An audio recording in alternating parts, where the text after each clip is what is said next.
भगवान गणेश हिंदू धर्म में सबसे पूजनीय देवताओं में से एक हैं, जिन्हें शुभारंभ और विघ्नहर्ता के रूप में माना जाता है। उनका नाम लेते ही हर कार्य का प्रारंभ शुभ माना जाता है। भगवान गणेश को ज्ञान, बुद्धि, समृद्धि और सौभाग्य का प्रतीक माना जाता है।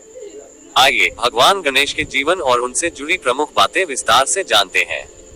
जन्म और परिवार। भगवान गणेश का जन्म माता पार्वती और भगवान शिव के पुत्र के रूप में हुआ था। एक प्रचलित कथा के अनुसार जब माता पार्वती स्नान कर रही थी, उन्होंने अपने शरीर के उपटन से गणेश को बनाया और उन्हें द्वारपाल के रूप में नियुक्त किया। जब भगवान शिव वहां आए और प्रवेश करना चाहा, गणेश ने उन्हें रोक दिया। शिव क्रोधित हो गए और गणेश का सिर काट दिया।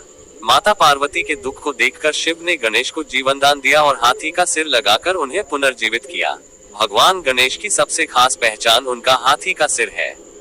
उनके 4 हाथ होते हैं, जिनमें वे विभिन्न प्रतीकात्मक वस्त्र धारण करते हैं। एक हाथ में वे अंकुश, दूसरे हाथ में पाश, तीसरे हाथ से आशीर्वाद देते हैं और चौथे हाथ में मोदक या लड्डू होता है, जो उनकी प्रिय मिठाई मानी जाती है। उनका वाहन मूषक चूहा है, जो साधारणता और विनम्रता का प्रतीक है। भगवान गणेश के नाम। भगवान गणेश के कई नाम हैं, जिनमें से कुछ प्रमुख नाम हैं: विनायक, एकदंत, गजानन, लंबोदर, विघ्नहर्ता, गणपति आदि।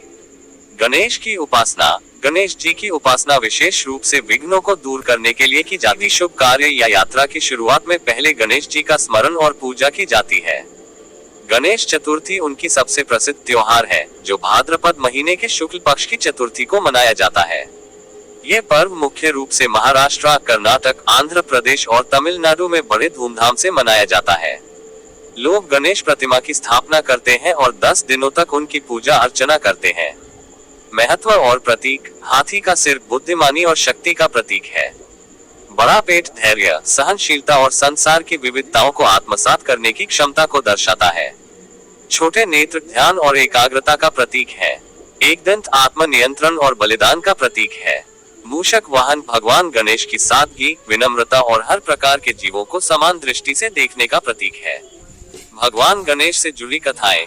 महाभारत का लेखन। महर्षि वेदव्यास ने जब महाभारत की रचना की, तब उन्होंने भगवान गणेश को लेखन कार्य के लिए आमंत्रित किया।